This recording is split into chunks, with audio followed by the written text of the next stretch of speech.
My estate manager called me late Tuesday morning, her voice shaking in a way I'd never heard before. She said a $55,000 event had just been booked at my vineyard by my mother-in-law. That alone wasn't strange. What made her hesitate was the note attached to the reservation. Under no circumstances was I, Nicole Chen, to be informed or allowed on the property. My property. I didn't panic. People panic when they don't hold the deed. I just smiled and told her to keep the booking exactly as it was. Sarah went quiet on the line after I told her not to cancel the reservation. I could almost hear her waiting for the explosion. Most people would have one. If someone booked your property, banned you from attending, and planned a lavish event without telling you, anger would be the natural reaction. But anger is noisy, and noise ruins strategy. I leaned back in my chair and opened the reservation file on my screen. There it was, the Chen Legacy launch, standard gold package, venue catering, wine service.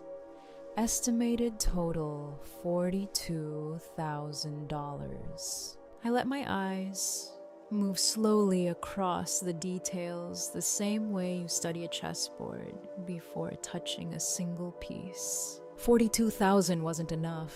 If Elizabeth Chen wanted to play Queen of the Valley on my land, then she needed to pay the full royal price. Sarah, I said calmly, make a few adjustments.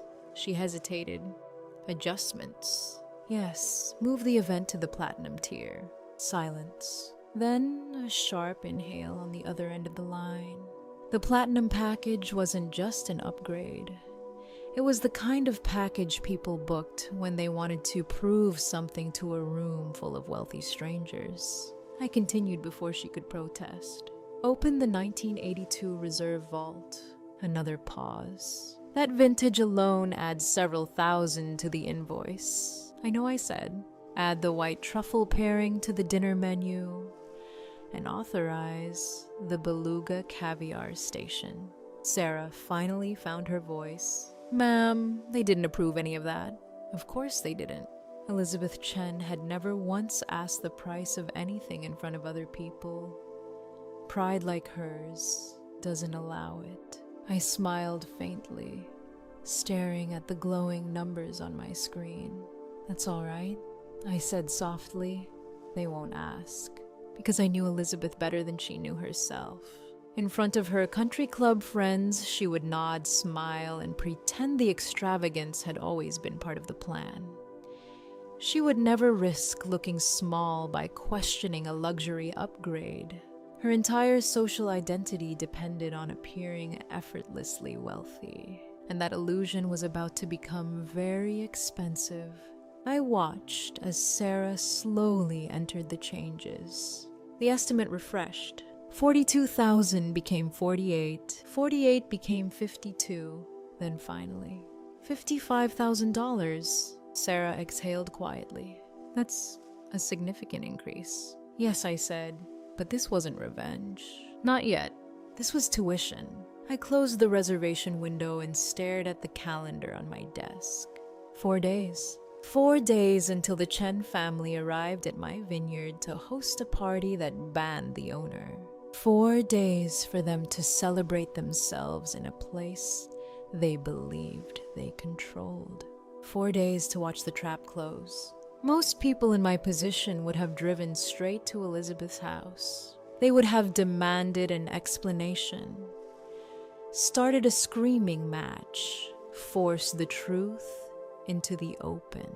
And they would have been met with the same thing people like Elizabeth always use. Gaslighting, denial, mocking smiles. No, you never interrupt your enemy when they're in the middle of making a mistake. And Elizabeth Chen was making a $55,000 mistake. Later that evening, I walked through the pavilion as my staff prepared for the event. Crystal glasses were being polished under warm lights. Tables were dressed in linen. The scent of fresh flowers drifted through the hall. It looked beautiful, almost peaceful, which made the irony even sharper. Every glass they polished would hold wine Elizabeth didn't pay for. Every plate they set would carry food she never approved. Every candle they lit would burn money the Chen family didn't have. I stood there for a moment, hands folded behind my back, quietly observing the room. No one knew the real story yet. Not the staff, not the guests, and certainly not Elizabeth. They thought they were preparing for a celebration.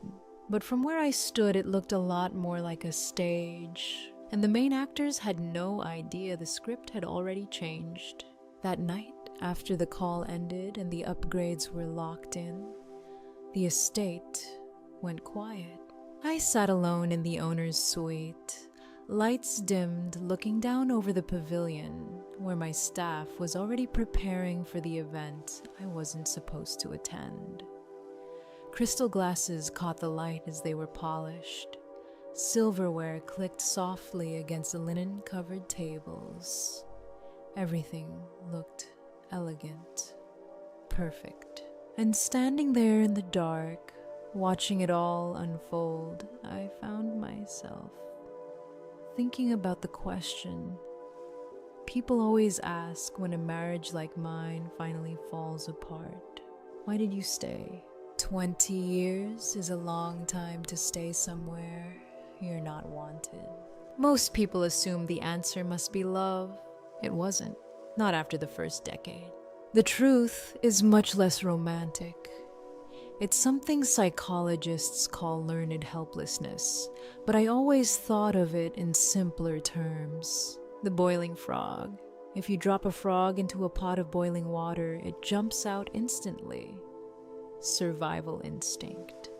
The danger is obvious, but if you place that same frog into cold water and slowly raise the temperature, degree by degree, it stays.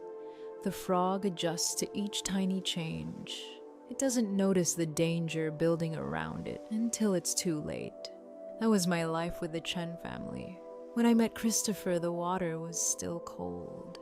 I was already building my distribution network back then. Long days, longer nights, spreadsheets and logistics and warehouse negotiations.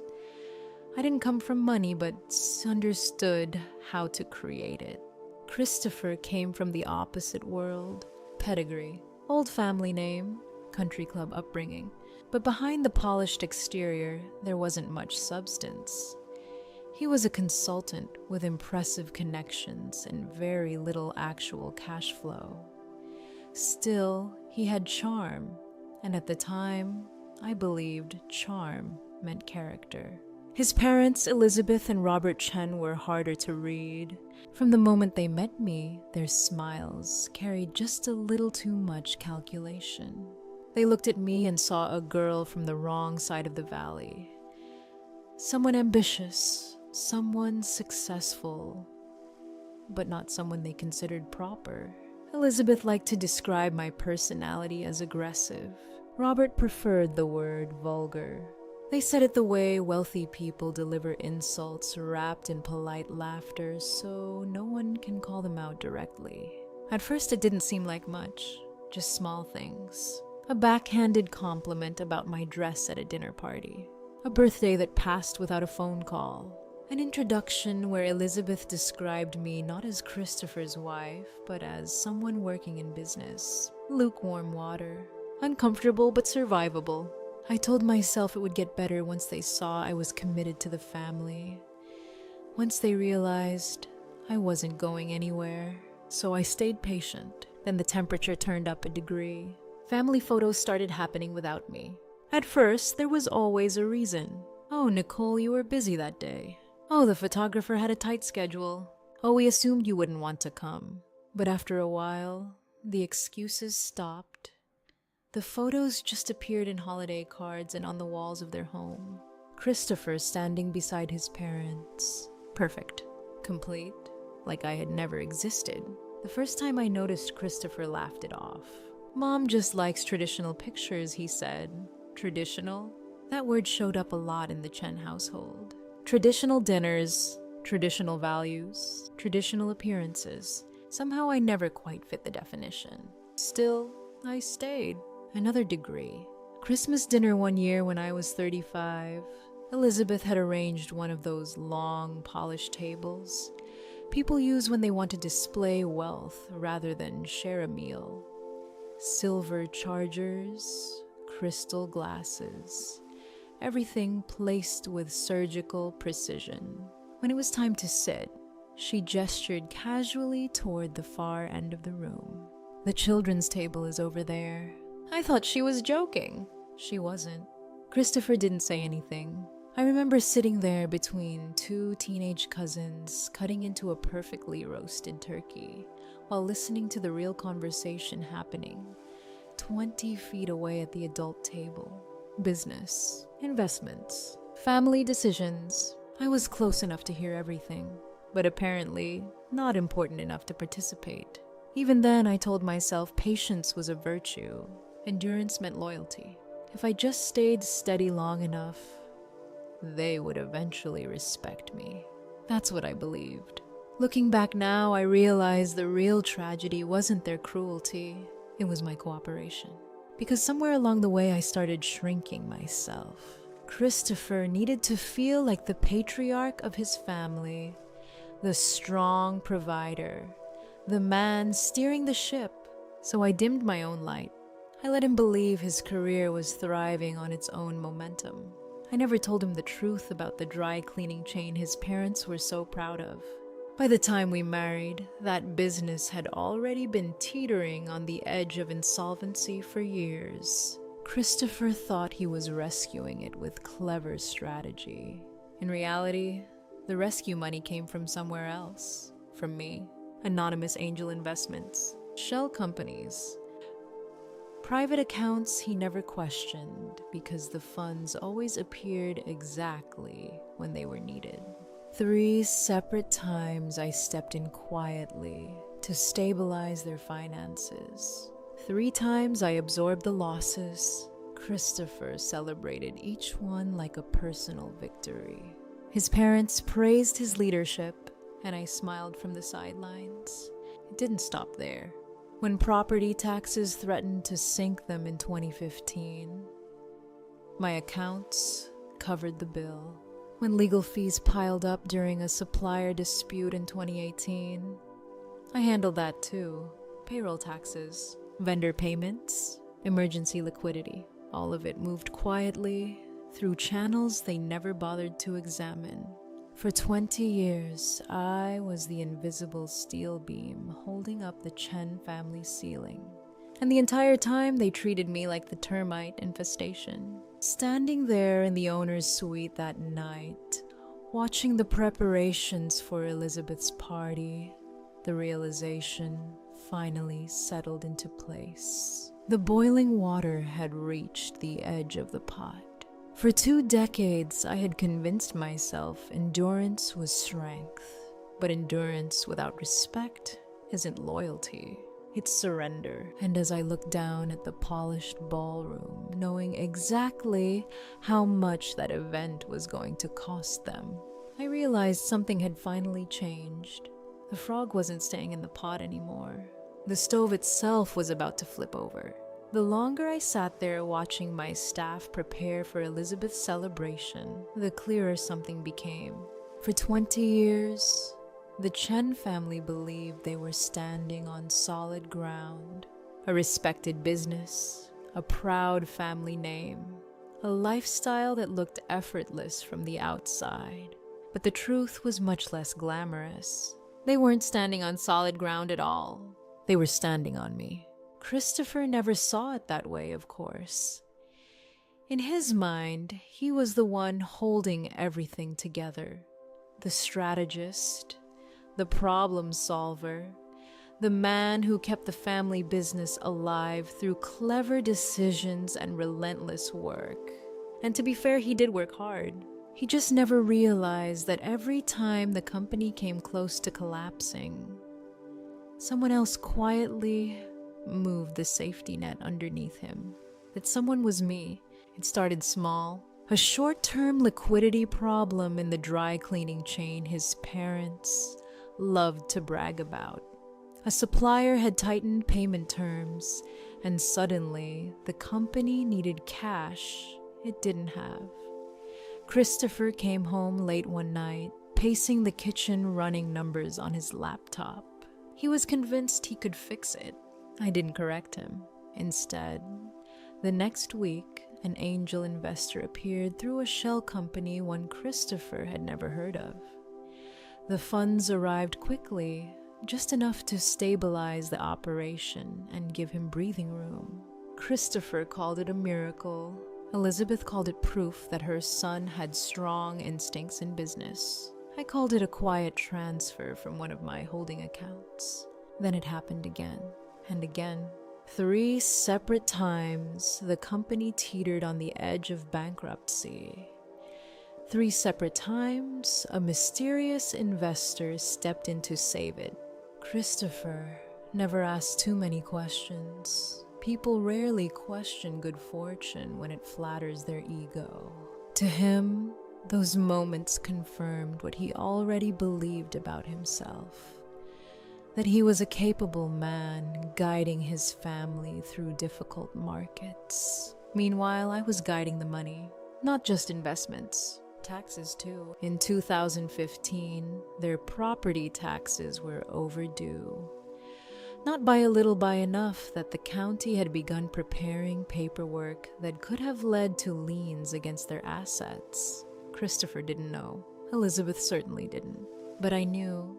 The notice had passed quietly across the desk of an accountant who also handled one of my companies. By the time the Chens realized there had even been a problem, the taxes had already been paid. Another anonymous transfer, another silent rescue. A few years later came the legal dispute. A supplier filed a complaint that could have dragged the business into a messy public courtroom fight. Lawyers were hired, bills stacked up quickly, and suddenly the family that loved to talk about old world stability was struggling to keep up with invoices. Again, the solution appeared as if from nowhere. The law firm received payment through an intermediary account. The case disappeared before it could become a scandal. Elizabeth praised Christopher's leadership again.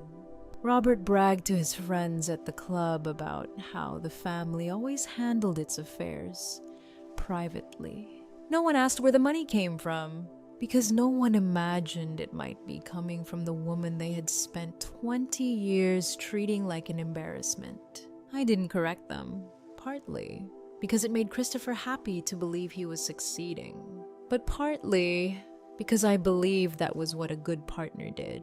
Support quietly, strengthen the foundation, hold the structure steady even when no one noticed the beams. Over time, it became routine. Payroll taxes were covered when cash flow dipped.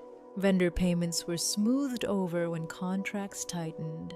Legal fees, emergency loans, strategic investments, each one routed through accounts that kept my name far away from the transaction. I had built an entire financial ecosystem behind the scenes, designed to protect a family that never once stopped questioning whether I belonged among them. And the irony, they thought they were tolerating me. They believed they were allowing me into their world. Standing in the owner's suite that night, watching Elizabeth's party preparations below, I finally saw the truth clearly. For 20 years, I hadn't married into the Chen family. The Chen family had been living inside my balance sheet. Every dinner party, every country club membership, every carefully maintained illusion of wealth and stability, all of it had been quietly financed by the same woman they described as aggressive, vulgar, and not quite the right fit for their legacy. I was the invisible line item keeping their ledger from collapsing, the steel beam holding up their rotting ceiling. And yet in their eyes, I was the problem. The outsider, the inconvenience, the one person they thought they could ban from a party on my own land. I looked down at the glowing ballroom again, imagining Elizabeth greeting her guests, pouring wine. She didn't pay for smiling like the queen of a kingdom she believed was hers. That was the moment something inside me shifted, because for the first time in 20 years, I realized something painfully simple. I wasn't supporting a family that valued me. I was subsidizing people who looked down on me. And once that realization settles in, it changes everything. Thursday evening, Christopher came home carrying a glossy gift bag. I recognized the logo immediately. Serenity Springs Resort, the most expensive spa in the valley. The kind of place people booked when they wanted to disappear for a few days and pretend the outside world didn't exist. In another marriage, a gift like that might have felt romantic. In ours, it felt administrative, like paperwork. He placed the bag carefully on the kitchen counter and avoided looking directly at me. That was always the first sign something wasn't right. Christopher had developed a very particular expression over the years. Tight smile, restless hands, eyes that slid away from yours a little too quickly. It was the look of a man about to deliver someone else's instructions. "You've been working a lot lately," he said casually, loosening his tie. "You look tired." I leaned against the granite island, letting the cool surface steady my palms. "Tired," I repeated. "Yeah. And I thought, you deserve a break." He pushed the bag toward me. "Full weekend package," he said. "Massages, mud baths, the whole thing. Total relaxation." I looked inside. Neatly folded brochures, a reservation card. Everything already booked. Friday through Sunday. This weekend, the same weekend as the Chen Legacy launch. I lifted the card slowly, turning it over in my hand. "Interesting timing," I said. Christopher shifted his weight. "It's just, you've been under a lot of pressure. And the launch isn't pressure." He hesitated. That hesitation told me everything. I set the card down and looked at him more carefully. "Christopher," I said calmly, "why are you sending your wife away during the most important event your family has planned in years?" He ran a hand through his hair, a nervous habit that appeared whenever Elizabeth had given him an order he didn't want to repeat. "It's not about sending you away," he said quickly. "It's just optics." "Optics?" The word hung in the kitchen like a bad smell. "Optics," one repeated again. He nodded, leaning forward slightly as if explaining something delicate. "Mom's worried about the investors coming to the launch," he said. "Some of them are traditional." Traditional again.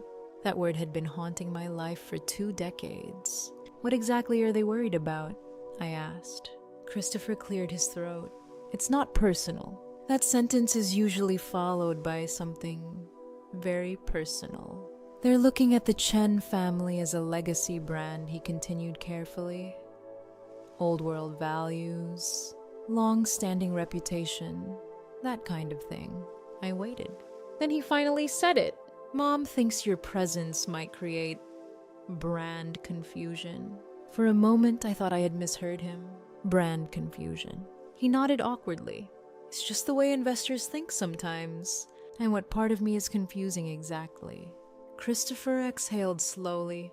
"The sharp suits, your business background, the modern approach, my degree." He didn't answer. "My success," I added quietly. Still nothing. Finally, he said the part Elizabeth had clearly rehearsed. "They're expecting a certain kind of family image," he explained.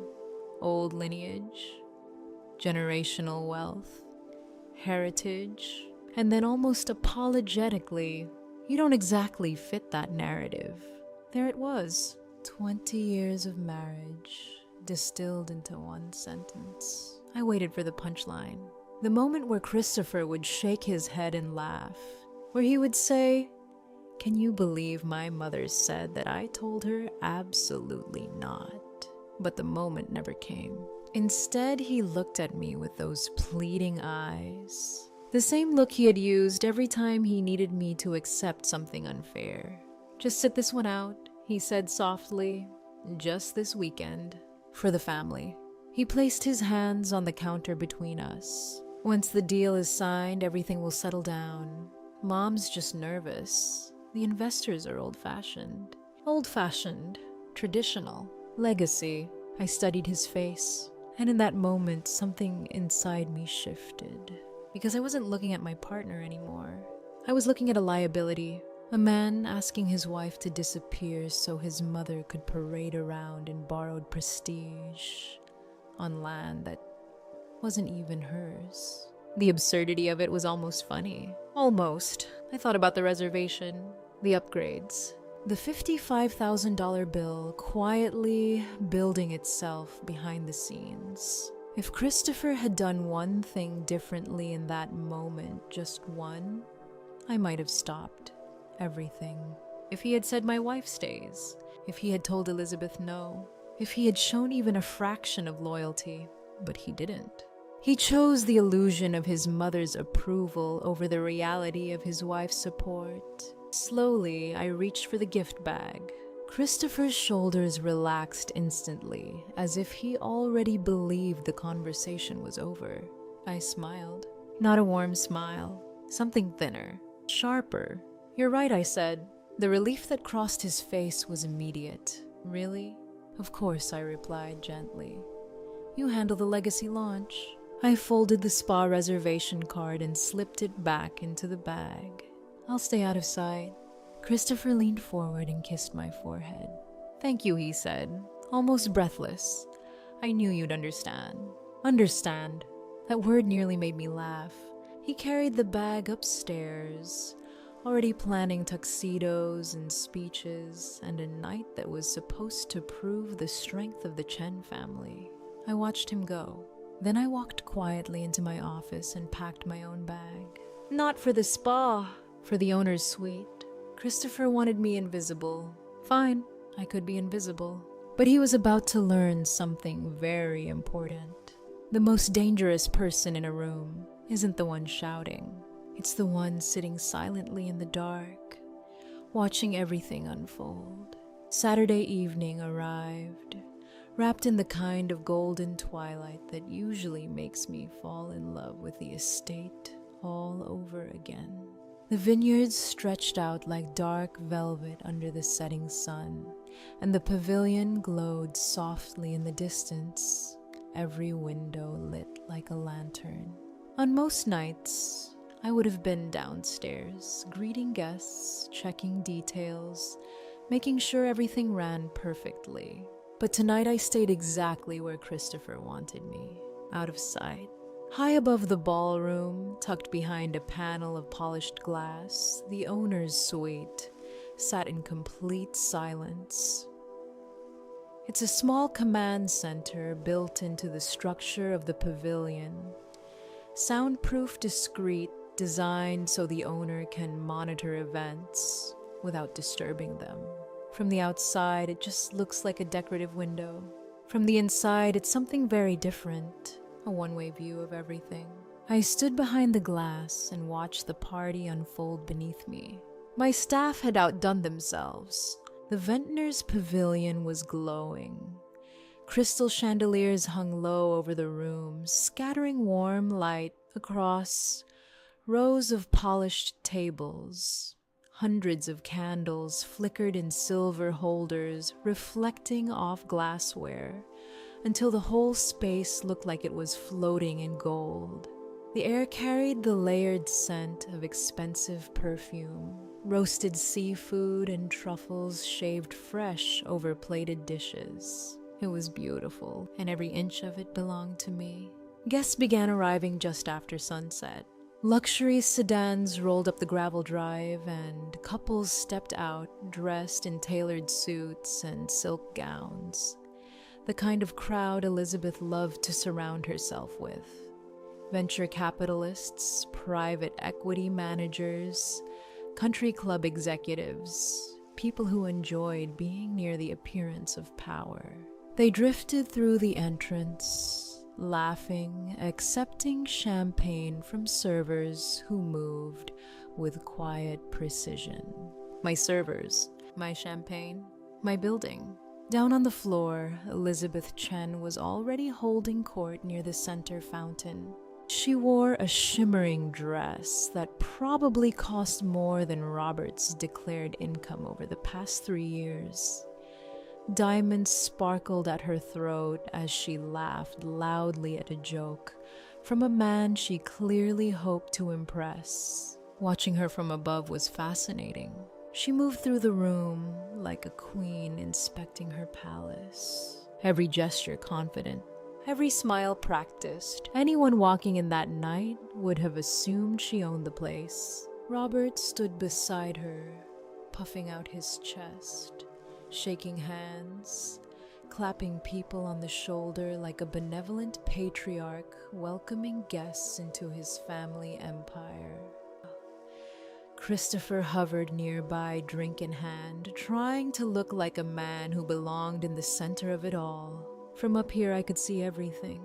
The performance, the entitlement, the effortless way they inhabited a world that existed only because I allowed it to. On the desk beside me, my iPad glowed quietly in the dark. The estate's event management system was open, updating in real time as staff logged inventory and service changes. Every bottle opened, every tray replaced, every breakage. I tapped the screen and watched the numbers shift. 1982, Cabernet Reserve opened $3,000. A small smile touched my lips. That bottle had been resting in the vault for decades. Elizabeth must have approved it without even asking the price. Another update appeared seconds later. Alaskan king crab platter refill $800. The guests were clearly enjoying themselves. I leaned back slightly, folding my arms as laughter drifted faintly up through the structure of the building. Below, waiters moved between tables, carrying trays topped with caviar spoons and crystal flutes. Someone toasted loudly near the bar. Elizabeth raised her glass, glowing with pride. Another notification flashed. White truffle pairing added to table service. Of course, Elizabeth would never deny luxury in front of an audience. The running total in the corner of the screen climbed steadily. 48,000, 52,000, then $58,000. The upgrades had pushed the evening past the original estimate. Every sip they took added another line item to an invoice they had never intended to pay. Watching it happen in real time was strangely mesmerizing. It reminded me of those historical stories about the Titanic. Passengers dancing in the ballroom while the ship quietly filled with water. They were celebrating a legacy, a family empire, a reputation they believed was unshakable. And yet from where I stood in the dark, the truth looked very different. They were feasting on the deck of a ship that had already been scuttled. Down below, Christopher glanced toward the entrance again, nervous. Maybe he was worried I might show up and cause a scene. The thought almost made me laugh. No, I wasn't interested in causing a scene. Scenes are messy, uncontrolled. What I was doing was something much quieter, much cleaner. I picked up my phone from the desk just as it buzzed softly in my hand. A message appeared on the screen. It was from David, my lawyer. 3 short lines. Breach of contract drafted. Default notice prepared. Lien on the dry cleaning business ready for filing. Then the question, do we proceed? I looked down through the glass again. 20 feet below me, Christopher stood near the bar, swirling his drink and pretending everything was perfectly under control. Elizabeth was laughing loudly, basking in admiration. Robert was shaking hands with investors, telling stories about the strength of the Chen family business. None of them had any idea what was coming. My thumbs hovered over the screen for a moment. Then I typed back 2 simple words, stand by, because the real show hadn't started yet, and I was waiting for the perfect moment to lower the curtain. A little later in the evening, the music softened, the kind of subtle shift that tells a room something important is about to happen. Conversations lowered, glasses were set down. People slowly turned toward the small stage near the center of the pavilion, where a microphone had been placed earlier. Robert Chen stepped up to it with the confidence of a man who believed the night belonged to him. From my position behind the glass, I watched him adjust the microphone and tap it twice. The small burst of feedback cut through the room, drawing the last of the attention his way. He smiled. It was the same polished smile I had watched him use for 20 years. Warm, said he carefully practiced. The smile of a man who enjoyed the sound of his own authority. Good evening, everyone. He began, his voice deep and perfectly measured. The crowd responded with polite applause. Robert rested his hands on the podium like a seasoned statesman preparing to address a loyal audience. He spoke about legacy, about tradition, about the proud history of the Chen family dry cleaning business. From above in the quiet of the owner's suite, I almost laughed. He used words like solvent, stable, and robust. He talked about decades of responsible leadership, about careful growth and long-standing financial strength. If someone had walked into the room at that moment, they would have believed every word. Robert Chen had always had that talent, the ability to make fiction sound like fact. Meanwhile, the truth sat open on my laptop just a few inches away. Bank transfers, emergency payments, quiet bailouts that had kept his robust company alive more times than he would ever admit. 3 months earlier, I had personally covered their payroll taxes to keep the IRS from freezing their accounts. But down there, Robert was describing a debt-free empire. It wasn't just exaggeration, it was fraud.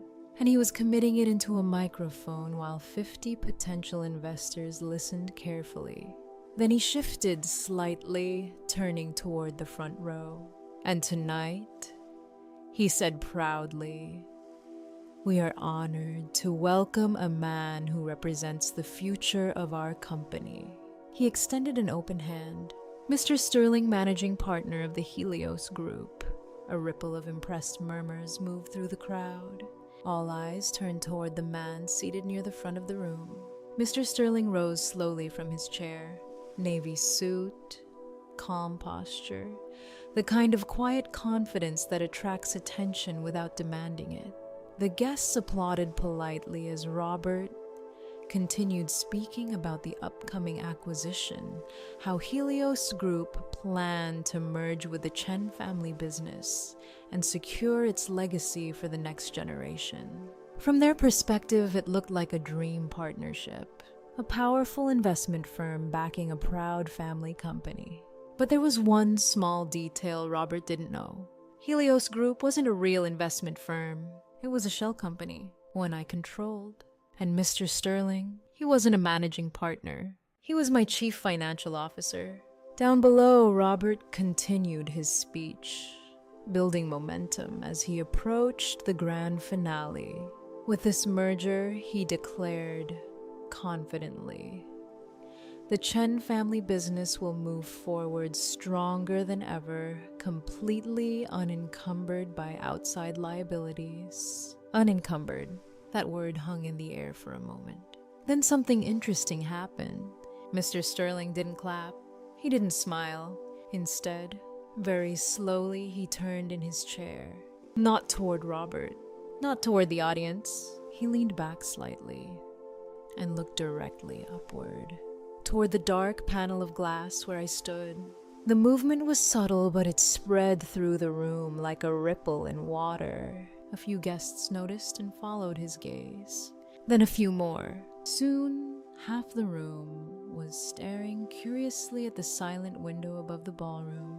From their perspective, it was just reflective glass. They couldn't see me, but Mr. Sterling could feel where the real authority in the room was standing.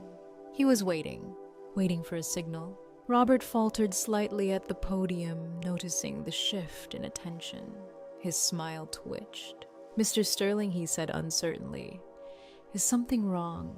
Up in the owner's suite, I watched the entire scene unfold in perfect silence. Below me stood the man my in-laws had spent the entire night trying to impress. The man they believed held their future in his hands. What they didn't realize was that he worked for me. From behind the glass of the owner's suite, I could feel the entire room holding its breath. Robert was still standing at the podium, trying to maintain that polished smile, but the rhythm of the evening had shifted. Conversations had died out. Glasses hovered halfway to lips. Dozens of guests were now looking between Robert and the strange silence coming from the man he had just praised so enthusiastically. Mr. Sterling was still standing near the front row, still looking up, waiting. For a moment, the only sound in the suite was the faint hum of the ventilation system and the distant murmur of the crowd below. I picked up my phone. 2 words appeared on the screen as I typed them. "Kill it." My thumb hovered over the send button for half a second. Then I pressed it. Down below, Mr. Sterling glanced at his watch as if checking the time. The subtle vibration in his pocket must have arrived at that exact moment. He reached inside his jacket, glanced briefly at the screen, and gave the smallest nod to himself. Then he stood. The movement cut through the room immediately. Chairs shifted. Conversation stopped entirely. Robert's voice faltered mid-sentence, and that is why he was saying, "This merger guarantees a profitable future for the next generation, completely unencumbered by..." "I'm sorry, Robert." Mr. Sterling's voice was calm, but it carried across the entire pavilion. Robert blinked, confused. "I beg your pardon." Sterling adjusted the front of his navy jacket and stepped forward. Slightly, his tone still polite, almost apologetic. "But in light of the financial discrepancies revealed in your remarks tonight regarding the company's debt status, Helios Group will be withdrawing our offer, effective immediately." For a split second, no one moved. The words seemed to hang in the air, refusing to settle. Then the reaction hit. A collective gasp rippled through the room like a sudden vacuum had sucked the air away. Robert looked as if someone had physically struck him.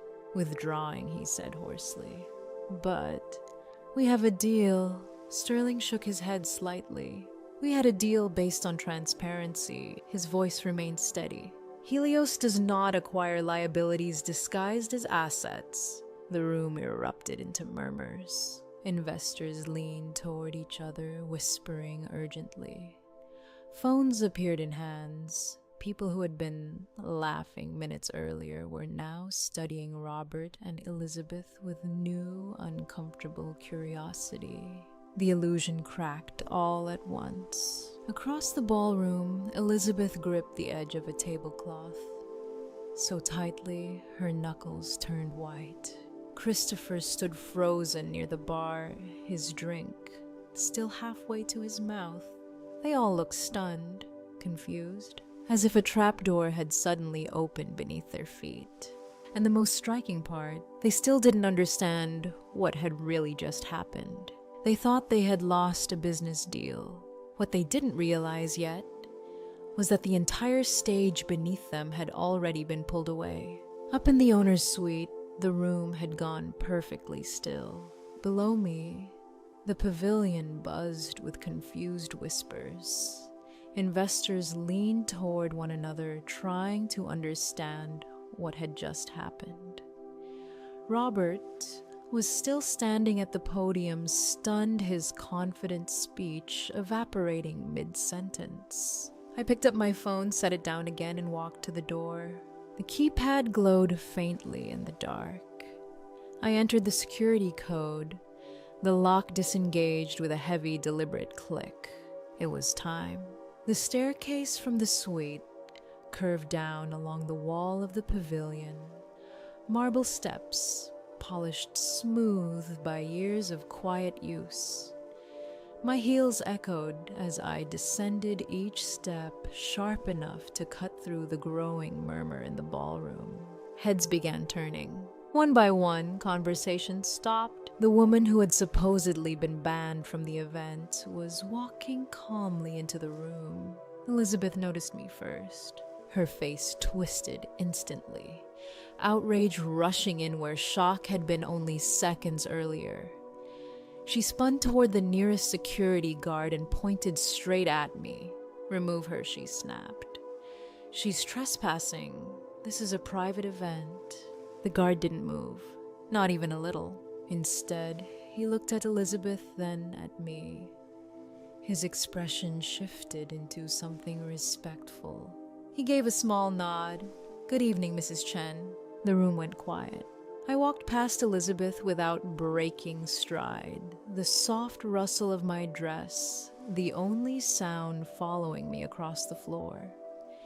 Robert stepped away from the podium, confusion written across his face as if the rules of reality had suddenly changed.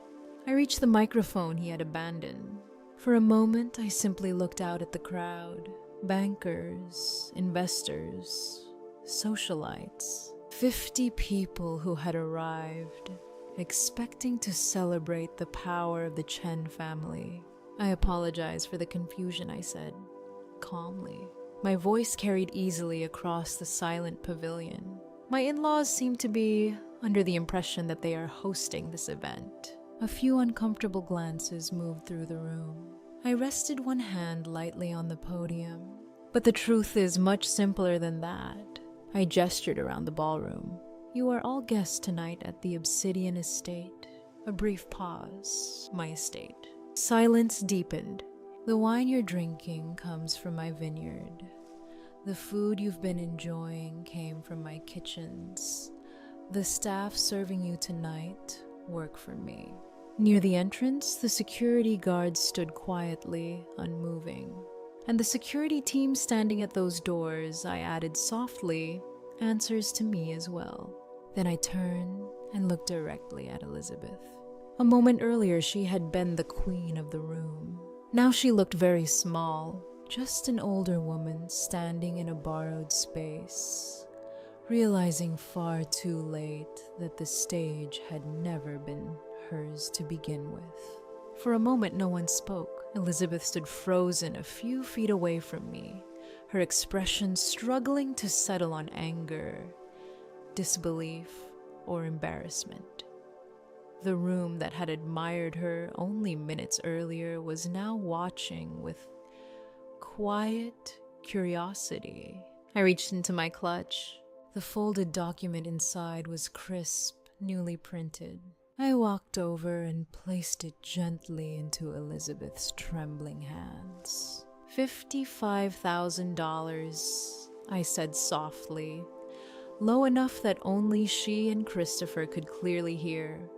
"That covers the vintage reserve wines you opened, the platinum upgrades, the caviar station, and the venue fee you assumed didn't apply." Elizabeth stared at the number as if it might change if she blinked hard enough.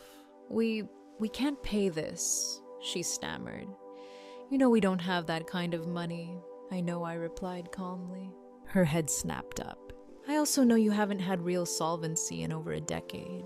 The words landed like stones. "I know because I'm the one who paid your property taxes in 2015. I covered your legal fees in 2018. And the quiet investor who rescued the family business 3 different times." I paused. "That was me too." Elizabeth's grip on the invoice weakened. "For 20 years, I continued, I've been the invisible line in your ledger, that kept this family from bankruptcy. I tapped the paper in her hand. But this bill, I said softly, this one isn't just for the wine. A small smile touched my lips.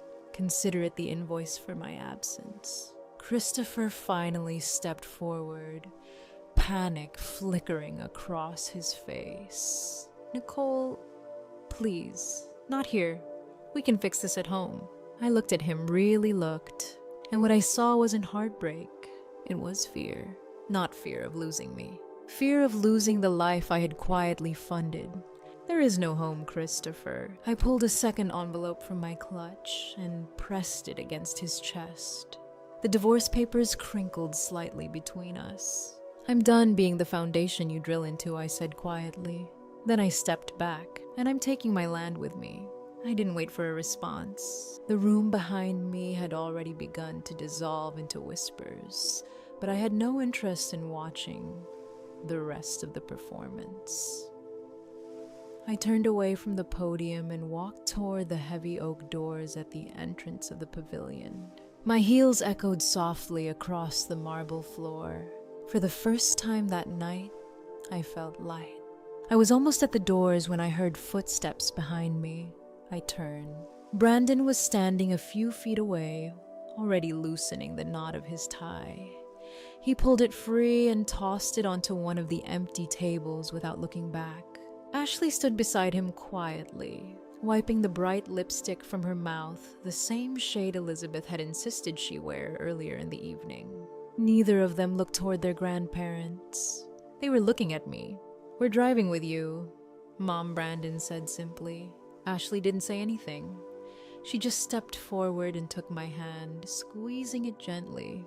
That small gesture said everything. Together, the three of us walked out into the cool night air, leaving the bright lights of the pavilion behind us. Inside, the Chen family could begin explaining to 50 stunned guests why the empire they had just celebrated couldn't even pay the bill. The collapse didn't take long. Without the quiet transfers and invisible safety nets that had supported them for years, the Chen family business finally faced the reality it had been avoiding. Within 90 days, the dry cleaning chain was liquidated. Vendors demanded payment. Loans were called in. The carefully polished reputation they had guarded for decades unraveled faster than anyone expected. Country club memberships quietly disappeared. Invitations stopped arriving. The social circle that once admired them moved on to the next success story. It turned out their empire had never really existed. It had only been standing because I allowed it to. 6 months later, I stood on the balcony of the estate as the sun rose over the vineyards.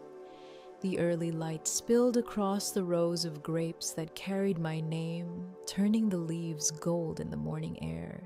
For years, I had believed everything would collapse if I walked away, that the world would fall apart without me holding it together. But standing there with a cup of coffee in my hands, breathing in the quiet of the valley, I finally understood the truth. The world hadn't fallen apart.